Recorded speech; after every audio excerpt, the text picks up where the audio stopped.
मैंने इनके सामने एक हदीस पेश की जिसमें साफ लिखा हुआ है कि हज़रत आयशा जो है वो प्यूबर्टी तक पहुंची ही नहीं थी। वो गुड़िया से खेलती थी, वो बच्चियों के साथ खेलती थी नबी सल्लल्लाहु अलैहि वसल्लम के सामने, जिससे साफ साबित हो गया कि ना हज़रत आयशा मेंटली मैच्योर थी और ना ही वो फिजिकली मैच्योर हुई थी, ना मेंस्ट्रुएशन इनको स्टार्ट हुआ था।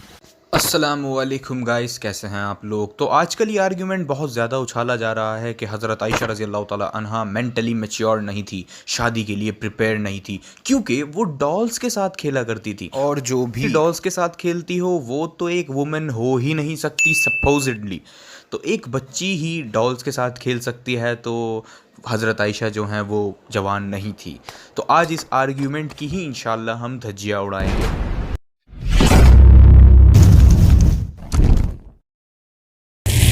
इससे पहले हम स्टार्ट करें, मैं आपको पुराने लोगों की लाइफ का एक ब्रीफ कॉन्टेक्स्ट दे देता हूं ताकि आपको समझ में आ जाए कि हम किस चीज़ को डिस्कस करने वाले हैं और उस समय हालात क्या थे। तो हिस्टोरियंस हम लोगों को बताते हैं कि पुराने मिडीवल पीरियड के लोग जो हैं वो 13-14 साल की एज में शादियां कर लेते थे। जैसे ही वो लोग प्यूबर्टी को हिट करते थे वही उनकी एज होया करती थी मैरिजेस की, और कुछ चर्चेज ने 7 साल की एज में मैरिजेस अलाउ की हुई थी और दुनिया के ऑलमोस्ट हर कोने में पहले जल्दी ही शादियां होया करती थी। और ज्यादा दूर जाने की जरूरत नहीं है हमको, Nobel prize winner Rabindranath Tagore, ज्यादातर इंडियंस रविंद्रनाथ टैगोर को जानते ही हैं, तो उन्होंने कितने साल की लड़की से शादी की थी? वेल, कुछ सोर्सेस कहते हैं 10 ईयर्स एंड कुछ कहते हैं 9 साल। तो क्या रविंद्रनाथ टैगोर भी, जिनकी इंडियंस इतनी रेस्पेक्ट करते हैं, पेडोफाइल थे?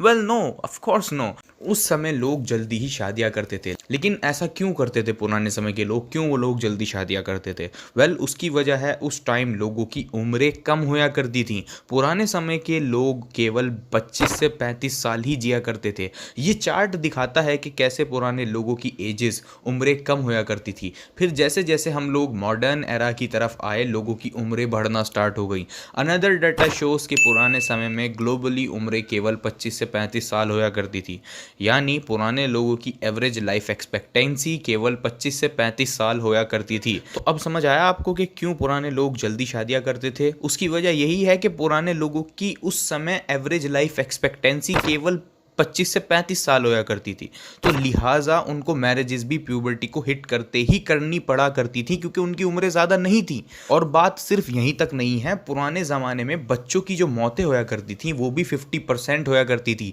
जी हाँ, ये भी कई सारी इंडिपेंडेंट स्टडीज़ ने हमको शो किया है कि पुराने समय में लोगों के बच्चे जो होया करते थे उनमें से बहुत सारे तो अपनी ज़िंदगी के पहले साल में ही मर जाया करते थे, और अराउंड 50%, जी हाँ 50% 15 साल की एज से पहले ही मर जाते थे।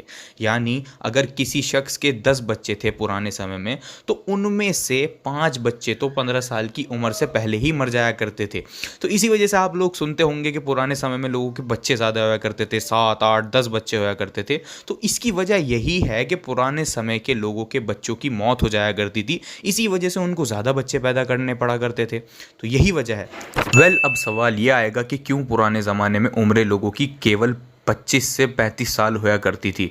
क्यों लोगों के इतने ज़्यादा बच्चे मर जाते थे? वेल, इसका आंसर हमको कई सारी peer reviewed journals and experts के आर्टिकल्स में मिल जाएगा।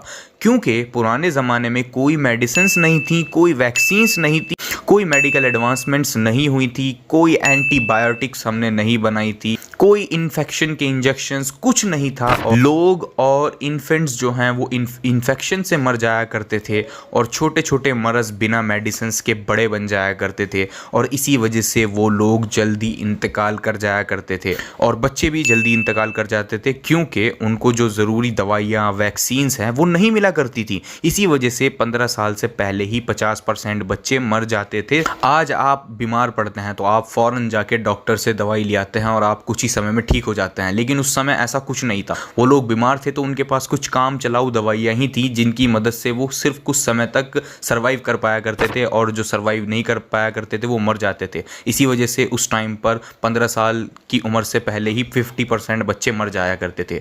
तो इसी वजह से पुराने समय में जल्दी शादी करना सोशली, मॉरली एक्सेप्टेबल था, और तो ये सब जानने के बाद अगर कोई भी इस्लामोफोब अब हज़रत आयशा की और आप सल्लल्लाहु अलैहि वसल्लम की मैरिज पर सवाल करेगा तो वो एक फैलेसी कमिट कर रहा होगा, उसे कहते हैं प्रेजेंटिज्म। ये फैलेसी कहती है क्योंकि आज ये चीज़ अच्छी कंसिडर करी नहीं जाती कि जल्दी शादी करी जाए, तो पास्ट में भी यही रूल होगा। तो पास्ट में अगर कोई जल्दी शादी करता है तो इट मीन्स कि वो ईविल शख्स होगा। इसको कहते हैं प्रेजेंटिज्म।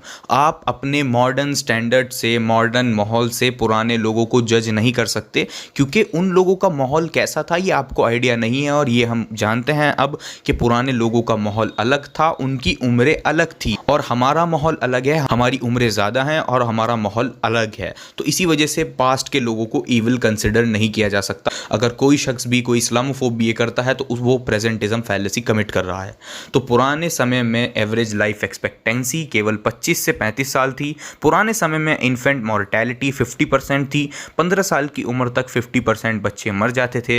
एंड उसके बाद there was no medicine, health care, hospitals, कुछ नहीं था। छोटे छोटे मर्ज बिना दवाइयों के बड़े बन जाया करते थे, इन्फेक्शंस हो जाया करते थे, एंड वॉर्स वगैरह में अक्सर जाने जाया करती थी। तो इसी वजह से उन लोगों की मजबूरी थी कि जल्दी ही शादियां करी जाएं, क्योंकि अगर उन्होंने जल्दी शादियां ना करी तो वो लोग फिर बीमार हो जाया करते थे। उसके बाद फिर 25 से 35 साल की उम्र तक उनकी डेथ हो जाया करती थी।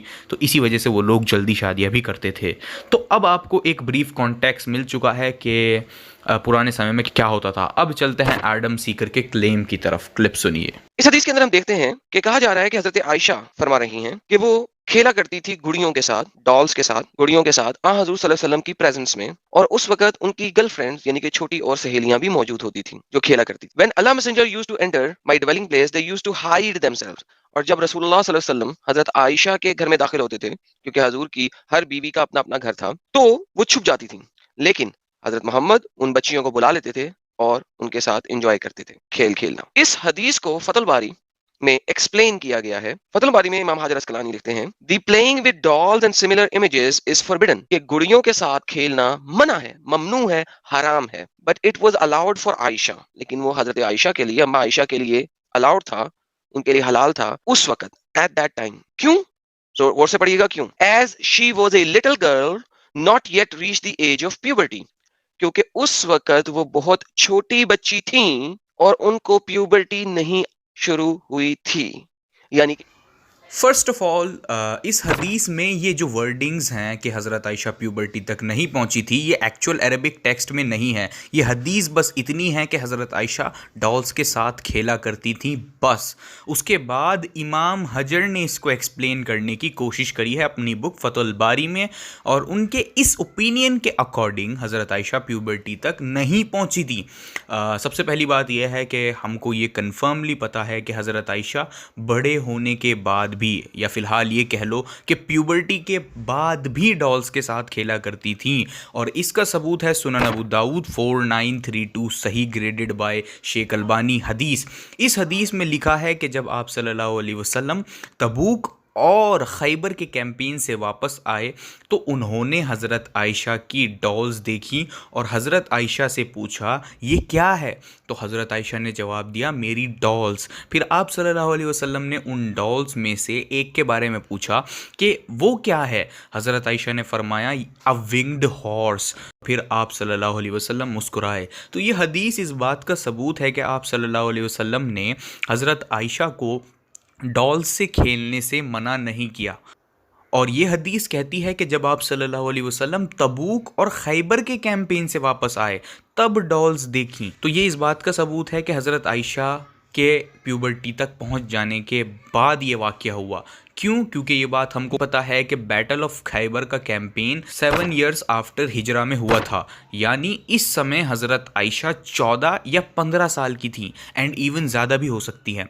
तो अगर ये हदीस बैटल ऑफ खैबर के समय की है तब भी हज़रत आयशा प्यूबर्टी हिट कर चुकी थी, क्योंकि वो उस टाइम 14-15 साल की थी। और जैसा कि हमने जाना उस समय वुमेंस जल्दी प्यूबर्टी हिट करती थी। वर्ल्ड वाइड यही मामला था, क्योंकि उस टाइम के लोगों की उम्रें जो हैं वो कम होया करती थी, और अरब के इलाकों में तो लड़कियां और जल्दी प्यूबर्टी हिट करती थी। तो ये हदीस बैटल ऑफ खैबर के टाइम की थी, तब भी हज़रत आयशा प्यूबर्टी हिट कर चुकी होंगी 14 से 15 साल की एज तक। तो आप सल्लल्लाहु अलैहि वसल्लम का इस हदीस में इतनी उम्र में भी हज़रत आयशा रज़ी अल्लाह ताला अन्हा के डॉल्स से खेलने पर रोक ना लगाना इस बात का सबूत था कि हज़रत आयशा प्यूबर्टी के बाद भी डॉल से खेलती थी। एंड व्हाट इफ़ ये हदीस बैटल ऑफ तबूक के समय की हुई तो जब बैटल ऑफ तबूक का कैंपेन हुआ था तो 9 ईयर्स आफ्टर हिजरा में हुआ था, जिस समय हज़रत आयशा 16 और ज़्यादा साल की भी हो सकती हैं, तो 16 साल की थी। तो अकॉर्डिंग टू स्कॉलर्स ये हदीस इस बात का स्ट्रॉन्ग सबूत है कि हज़रत आयशा प्यूबर्टी के बाद भी डॉल्स के साथ खेलती थी। लेकिन अब सवाल ये आएगा कि इस्लाम में बड़े बच्चों का डॉल्स के साथ खेलना तो हराम है, तो फिर क्यों हज़रत आयशा डॉल्स से खेलती थी? इसकी वजह यह है कि सिर्फ ऐसी डॉल्स के साथ खेलना हराम है जिसमें आँख नाक कान मुंह बने हुए हों, लेकिन ऐसी डॉल्स के साथ खेला जा सकता है जो क्लियर ना हो शेप में और अपीयरेंस में। और आप सल्लल्लाहु अलैहि वसल्लम का हज़रत आयशा से डॉल्स के बारे में पूछना और ये पूछना कि ये क्या है, और हज़रत आयशा का बताना कि ये एक विंग्ड हॉर्स है, ये इस बात का सबूत है कि वो जो डॉल्स हज़रत आयशा के पास थी वो दिखने में क्लियर नहीं थी, उनको देखकर कोई नहीं बता सकता था कि वो क्या है। तो हैंस ये हदीस ये प्रूव करती है कि हज़रत आयशा के पास ऐसी डॉल्स थी जिनके साथ वो प्यूबर्टी के बाद भी खेल सकती थी, क्योंकि इस्लाम में सिर्फ उन डॉल्स के साथ खेलना हराम है जिनमें कोई तस्वीर बनी हुई हो। तो क्योंकि आप सल्लल्लाहु अलैहि वसल्लम ने उनको डॉल्स के साथ खेलने से मना नहीं किया, तो इसका मतलब उनके पास ऐसी डॉल्स थी जो कि हराम नहीं थी इस्लाम में। तो जो हदीस आदम सीखर ने दिखाई है जिससे ये प्रूव करने की कोशिश करी गई है कि हज़रत आयशा प्यूबर्टी तक नहीं पहुंची थी क्योंकि उनके पास डॉल्स थी। अब डॉल्स से खेलना हराम है बड़े लोगों के लिए, अब डॉल्स से खेलना हराम है बड़े लोगों के लिए, तो क्योंकि हज़रत आयशा के पास भी डॉल्स थी, अब जब उनके पास डॉल्स थी तो इसका मतलब ये है कि हज़रत आयशा जवान नहीं हुई थी और बाद में उन्होंने डॉल्स से खेलना बंद कर दिया जब वो जवान हो गई। तो ये चीज़ पूरी तरह गलत साबित हो जाती है। क्योंकि हज़रत आयशा के पास ऐसी डॉल्स थी ही नहीं जो हराम हो इस्लाम में, इसी वजह से वो बड़े होने पर भी डॉल से खेलती थीं। तो डॉल से खेलना इस बात का सबूत नहीं है, ना ही इस बात को ये चीज़ साबित करती है कि हज़रत आयशा प्यूबर्टी तक नहीं पहुंची थी, क्योंकि उनके पास ऐसी डॉल्स नहीं थी जो इस्लाम में हराम है। तो इस हदीस को दिखाना अब बेवकूफ़ी होगी आदम। अब सवाल ये आएगा कि फ़तुल बारी में क्यों इमाम हजर अल अस्कलानी ने लिखा है कि आयशा रज़ी अल्लाह ताला अन्हा प्यूबर्टी तक नहीं पहुंची थी। इसकी वजह यह है कि इमाम हजर अल अस्कलानी शाफ़ी स्कूल ऑफ थॉट्स को फॉलो करते हैं और शाफ़ी स्कूल ऑफ थॉट्स में प्यूबर्टी 15 साल की एज में कंसिडर करी जाती है। मतलब यह है कि चाहे आपको प्यूबर्टी कितनी ही पहले आ गई हो मेडिकली, लेकिन तुम प्री प्यूबसेंट ही कंसिडर करे जाओगे जब तक 15 साल के ना हो जाओ। मतलब तुम चाहे मेडिकली प्यूबर्टी हिट कर दो, लेकिन 15 साल से पहले तुमको नहीं माना जाएगा कि तुमने प्यूबर्टी हिट कर दी। जैसे फॉर एग्जांपल कि कई देशों में ये कानून है कि 18 साल से पहले आप शादी नहीं कर सकते।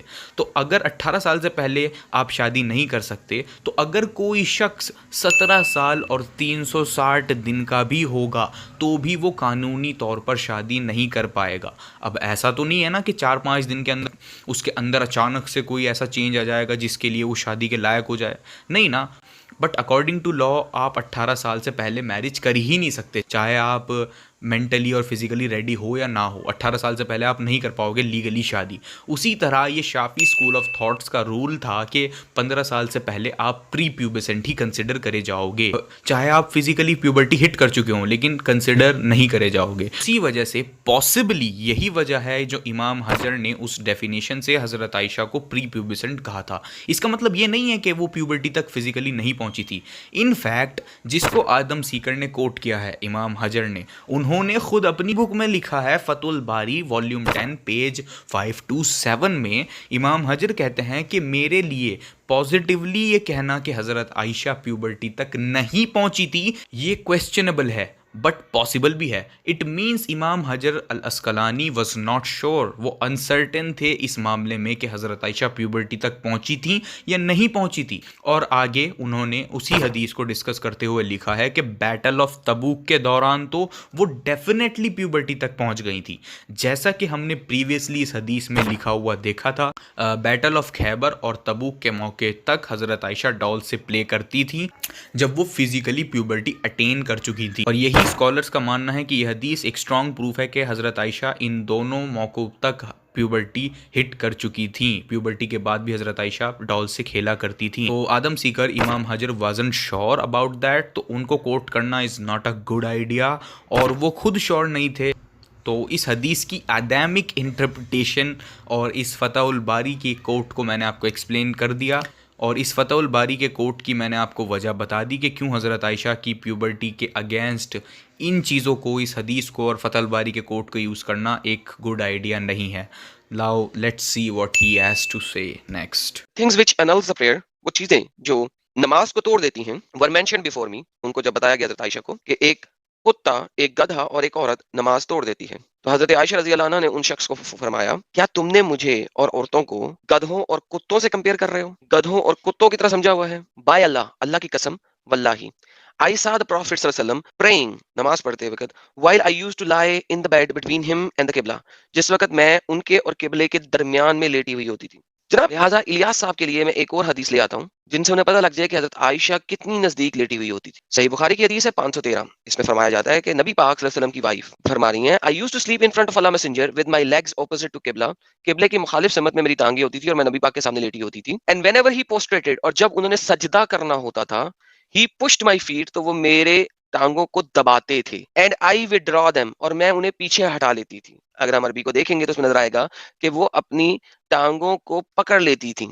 लेकिन अभी हमने अहादीस मुबारका की रूह से देखा कि अगर एक औरत सामने हो या गद्दा सामने हो या कुत्ता सामने हो तो नमाज टूट जाती है। जबकि हजरत आयशा ने ये वाली बात बता के फरमाया कि हमें गधों या कुत्तों से कंपेयर मत करो। तो हदीस से मुबारका में जब इख्तलाफ आ जाए तो हम देखते हैं कि और कौन सी हदीस है जो इसको एक्सप्लेन कर सकती है। हमारे पास सुनन इब्ने माजा की हदीस है 949। ये कहती है कि हजरत इब्ने अब्बास रजी अल्लाह अन्हु से रवायत है कि नबी पाक सल्लल्लाहु अलैहि वसल्लम ने फरमाया, the prayer is severed by a black dog, एक काले कुत्ते से, एंड अ वुमन, और एक औरत से, who has reached the age of menstruation, जो कि माहवारी की एज को पहुंच चुकी है। लिहाजा इस बात से साबित होता है कि जिस वक्त हजरत आयशा सामने लेटी हुई हैं और नबी पाक उनके पाँव को दबा के उनके पाँव को हिलाने का कह रहे हैं और हजरत आयशा अपने पाँव को पकड़ लेती हैं और अपने तरफ घसीट लेती हैं और नबी पाक उनके पाँव में सजदा कर रहे हैं या उनके दुबर या फरज के सामने सजदा रेज हो रहे हैं,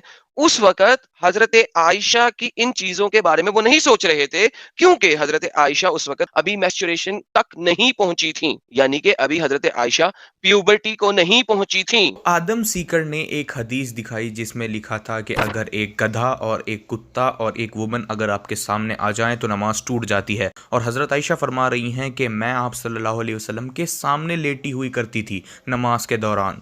और उसके बाद इसने एक और हदीस दिखाई जिसमें लिखा था कि नमाज के दौरान वुमन के सामने होने से नमाज टूट जाएगी।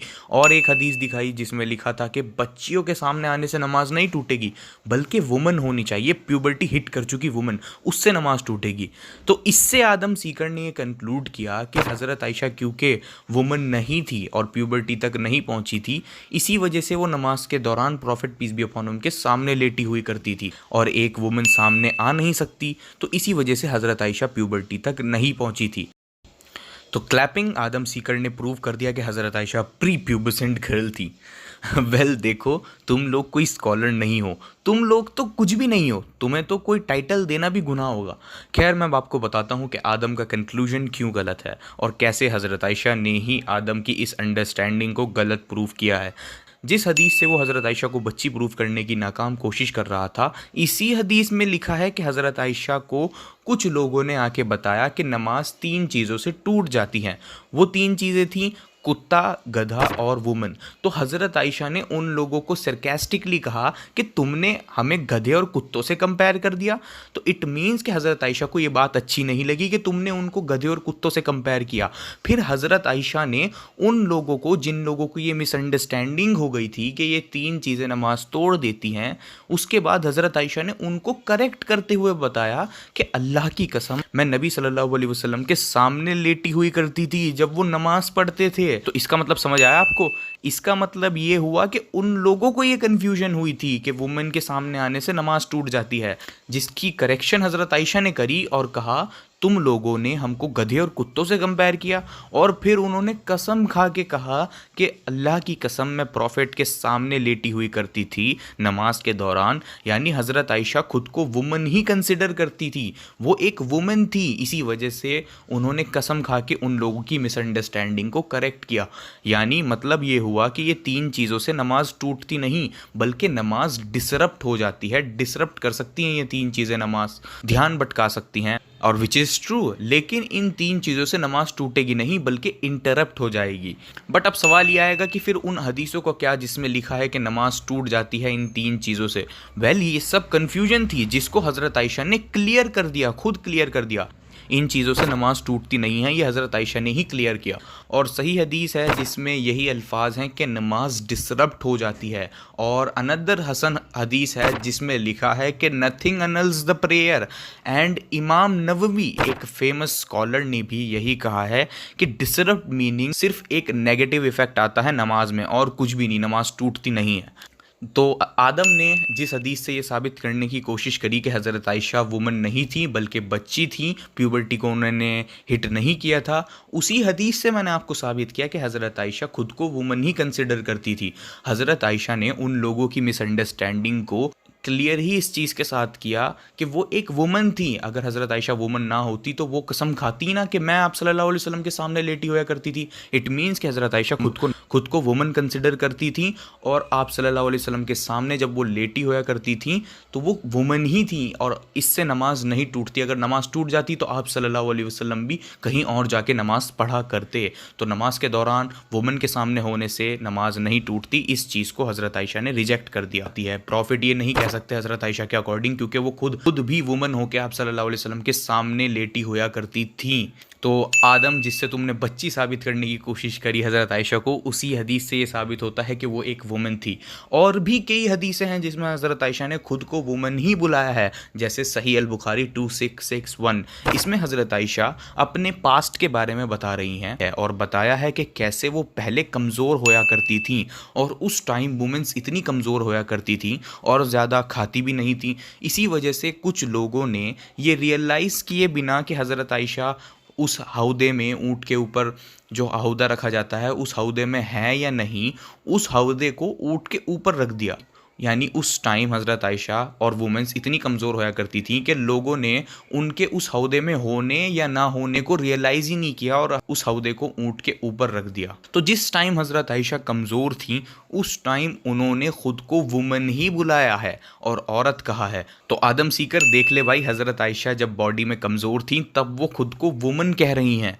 और ये चीज़ हमको पता है कि हज़रत आयशा कमज़ोर शादी के वक्त ही थी, और शादी के कुछ समय बाद हज़रत आयशा फ्लैशी हुई थी, और जब शादी हुई थी तब वो पतली थिन थी। इसका सबूत भी ले लें एक सही हदीस से, सुनन नबी दाऊद 2578। इस हदीस में लिखा है कि हज़रत आयशा ने आप सल्लल्लाहु अलैहि वसल्लम के साथ दौड़ लगाई। हाँ, चौंको मत, दौड़ लगाई। हज़रत आयशा एक डिप्रेस्ड वुमन नहीं थी जिनकी शादी उनकी मर्ज़ी के बिना हो गई हो। हज़रत आयशा प्रॉफिट से इतनी मोहब्बत करती थी कि प्रॉफिट के लिए खुद को कुर्बान करने को भी तैयार थी। और आप सल्लल्लाहु अलैहि वसल्लम किसी और बीवी के पास 5-7 मिनट भी ज़्यादा रुक जाते थे तो हज़रत आयशा से वो चीज़ बर्दाश्त नहीं होती थी, क्योंकि वो बहुत ज़्यादा मोहब्बत करती थी।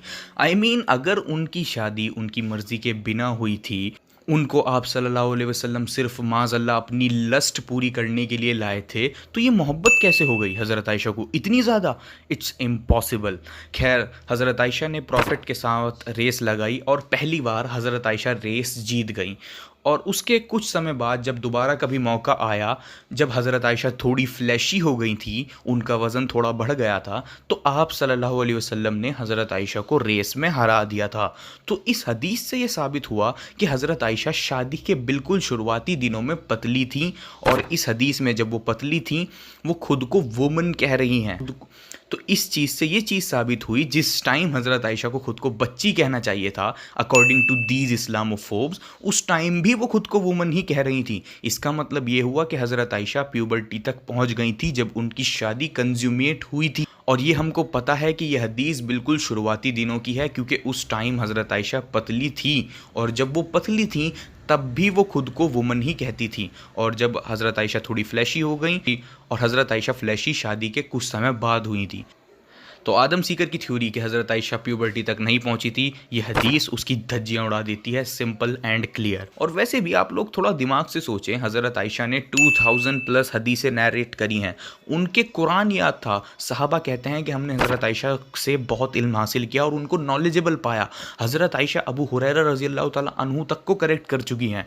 हज़रत आयशा इल्म वाली, इंटेलिजेंट और आप सल्लल्लाहु अलैहि वसल्लम से बेइंतहा मोहब्बत करने वाली लेडी थी। अगर उनकी शादी सोशली, मॉरली अनएक्सेप्टेबल तरीके से हुई होती और आप सल्लल्लाहु अलैहि वसल्लम सिर्फ उनको अपनी लस्ट के लिए लाए होते, तो हज़रत आयशा का इतना इंटेलिजेंट होना, उनसे मोहब्बत करना इम्पॉसिबल था। क्योंकि ऐसे बच्चे जिनकी शादी सोशली, मॉरली अनएक्सेप्टेबल तरीके से हुई होती हो, वो मोस्ट लाइकली मेंटली डिस्टर्ब्ड हो जाते हैं।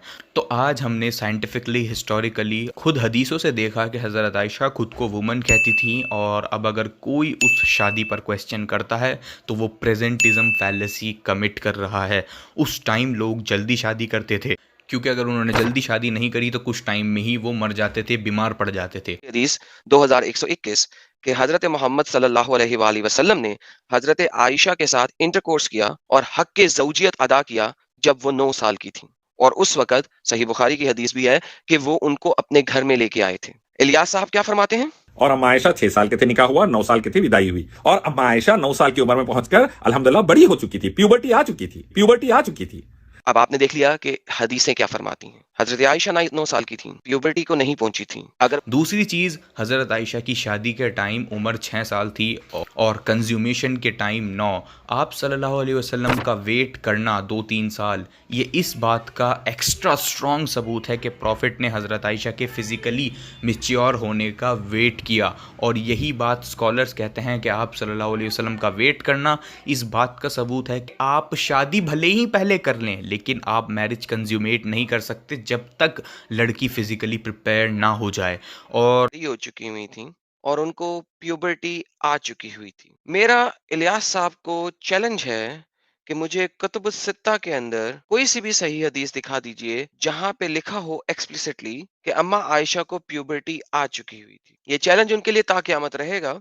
और मैं चैलेंज करता हूँ आदम सीकर, कोई ऐसी हदीस दिखाओ जिसमें एक्सप्लिसिटली ये लिखा हो कि हज़रत आयशा प्यूबर्टी तक नहीं पहुँची थी जब मैरिज कंज्यूमेट हुई। और वो हदीस होनी चाहिए ऑथेंटिक, जिसकी ऑथेंटिसिटी अग्रीड अपॉन होनी चाहिए, उसकी ऑथेंटिसिटी पे क्वेश्चन ना हो।